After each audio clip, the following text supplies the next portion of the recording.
All right, video number 105.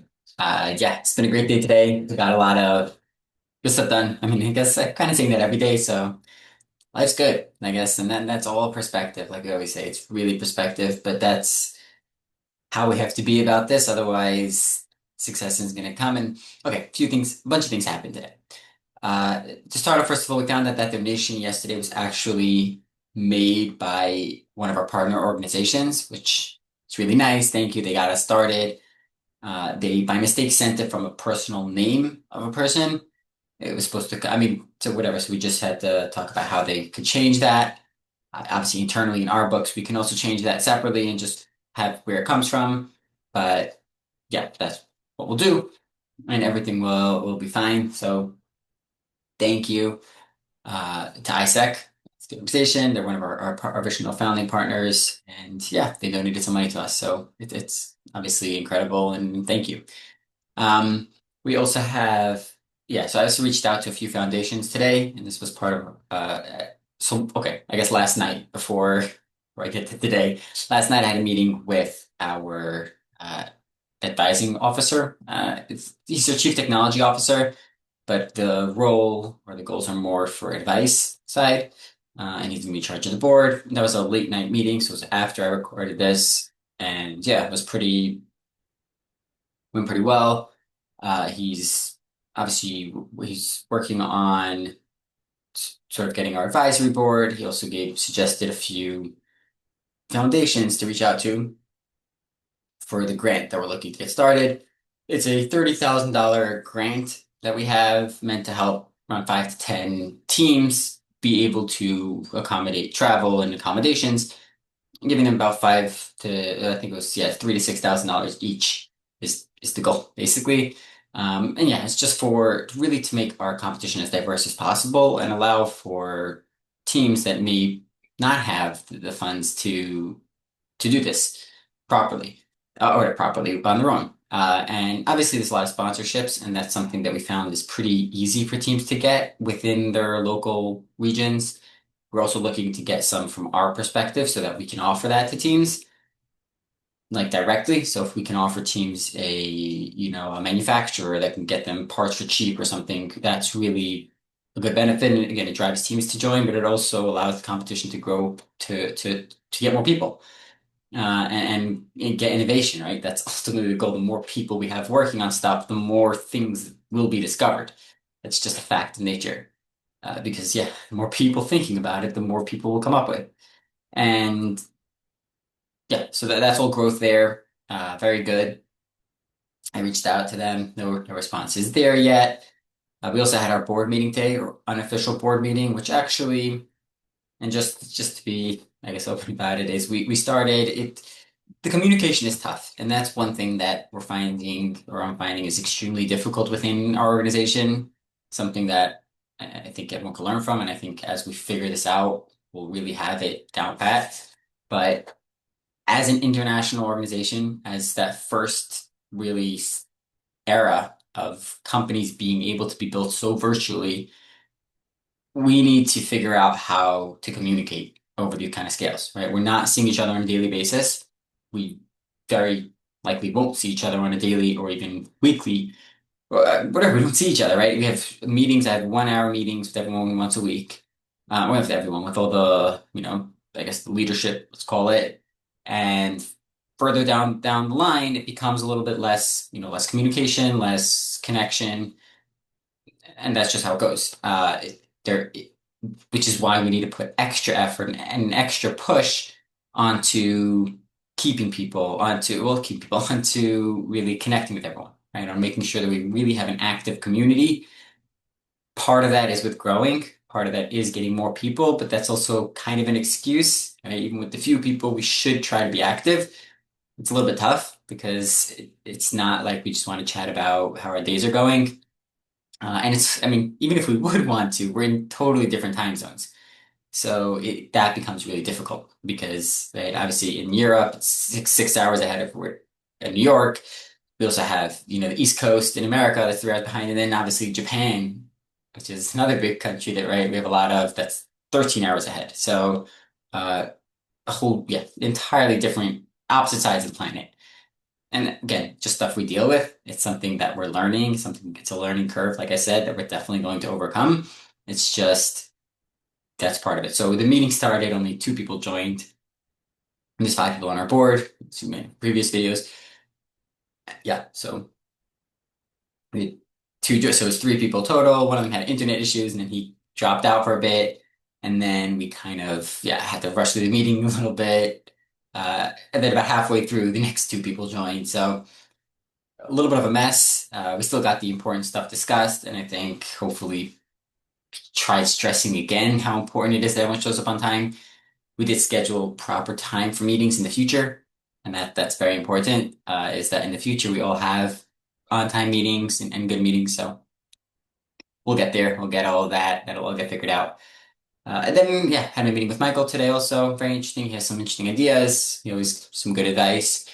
We'll see where that goes. And yeah, just a lot of things like that.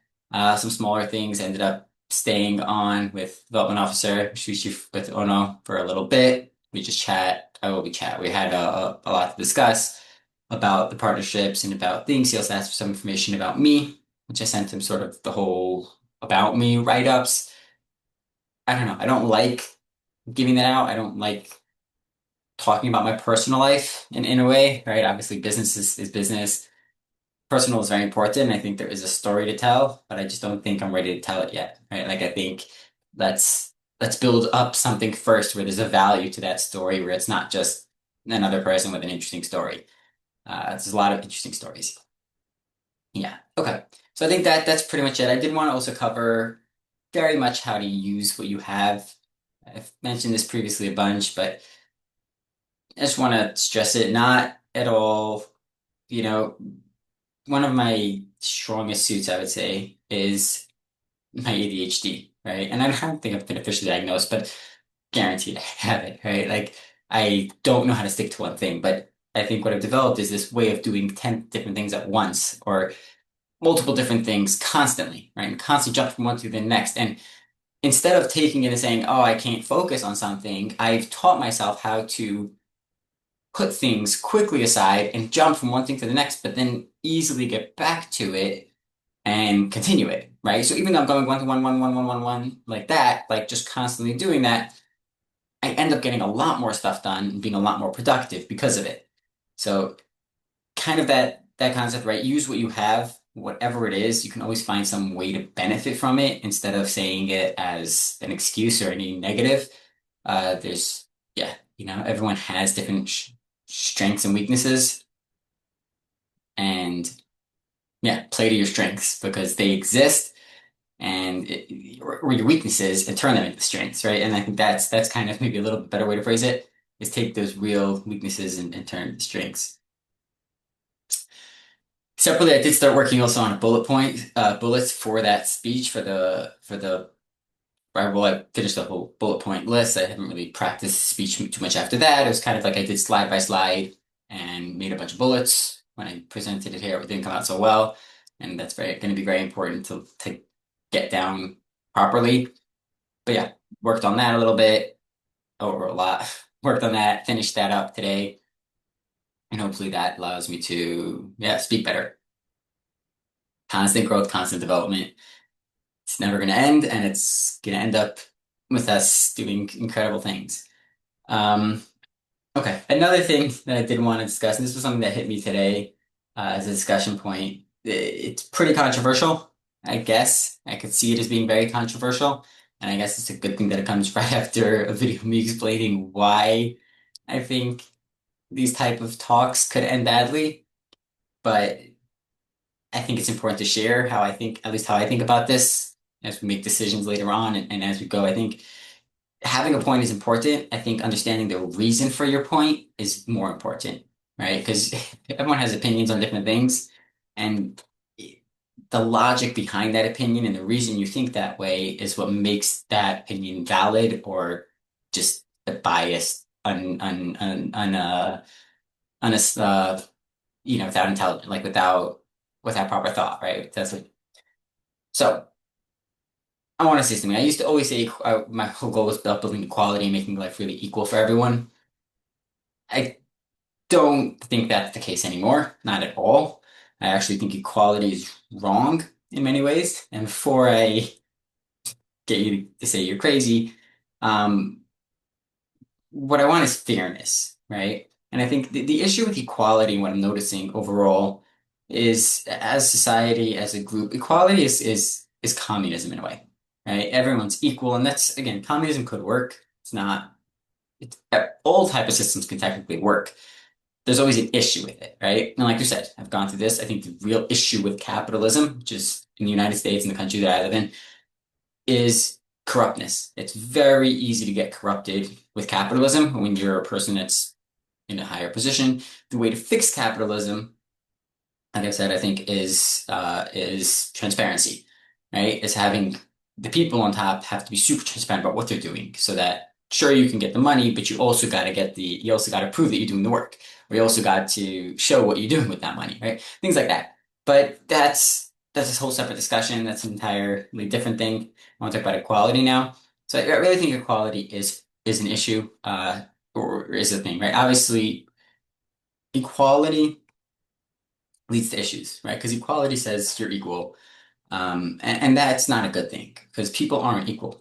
Some people work a lot harder. Some people do a lot more. Some people are smarter. Some people are less smart. Some people are better looking. Some people are not as good looking, right? There's a lot of different things that people have and people don't have. And obviously, like I just said a few minutes ago, play to your strengths, play to what you do have, because there always is enough things for each person to have a shot. And that's where fairness comes in, right? As if society is fair, if everyone has a shot, it doesn't need to be an equal shot, right? Because the truth is it shouldn't be equal. There are different reasons why certain people have a better shot and why certain people should be doing certain things. And this is all case by case, obviously. I'm not saying stuff aren't good, but the goal is to have fairness. The goal is to have that depending on your strengths, depending on what you're doing, you have a fair shot at getting where you can possibly get to that maximum point, whatever that is. You should have a shot. Doesn't mean you're going to succeed. It doesn't mean you're going to get there, but it means you have a fully fair shot at doing that. The problem with equality is it says, hey, you're equal at a starting point, and we'll end up raising people that shouldn't be raised and lowering people that shouldn't be lowered in so many different ways, right? And that's not good because that doesn't allow for people to grow, right? People have to grow themselves. It's a fact of nature, but it's also how we get stuff to be successful. People need to understand that and do that, right? And that's the people that should be doing that. Right? The people that end up growing are the ones that are successful. If you look around, that's who it is. And the people that don't aren't successful in whatever case it is, right? There is that learning curve that everyone needs to go through. And by saying equality, what you're kind of doing is getting rid of that learning curve and saying, here you are, start here, you're all starting here, let's go and do it, right? It should be fair. It should be 100% fair. It should be unbiased, right? And I mean, a big example, and this is a again controversial topic, and I don't want to use this. I'm using this example for to show, but not really. I don't know how I feel about this specific case fully yet, or at least I haven't thought about it that much. But in terms of, say, college applications, right? They do have a certain amount of people that they try to get from different demographics. And that's just because they're part of these different demographics, right? But that's entirely unfair to people that have more that are more qualified from a different demographic, right? And that's very unfair, right? What we'd rather have and what would make more sense if it's totally fair, right? To a point where there is no bias. Now, in this specific case of colleges, there are other issues that go into it, right? Of like, okay, this person wasn't able to get educated as well, or and then that's a side that, again, I can understand and we can talk about, but that's, again, part of fairness from the start, right? If everything is fair, there will never be that issue. Now, how do we make everything fair is very complex, but I think focusing on equality as opposed to fairness is the wrong way to look at it. And that's just, yeah, I want to put that out there, but it's the wrong way to go about fixing the world. And I do really believe that we will be people that'll change the world. We being either myself, hopefully someone watching this, or anyone because either it will happen that way, right? Where either I'll change the world or someone watching this will change the world, or it won't, and these videos will probably just die down and go nowhere. So ultimately, we don't know. But regardless, uh, yeah, I hope that makes sense, and I hope that this point gets across and think about it. You know, if you have a different opinion, share it. I'd love to know. And again, like I said, I always am open to being wrong and finding out a different way of thinking. Anyway, hope you enjoyed. Hope it's made sense, and good luck.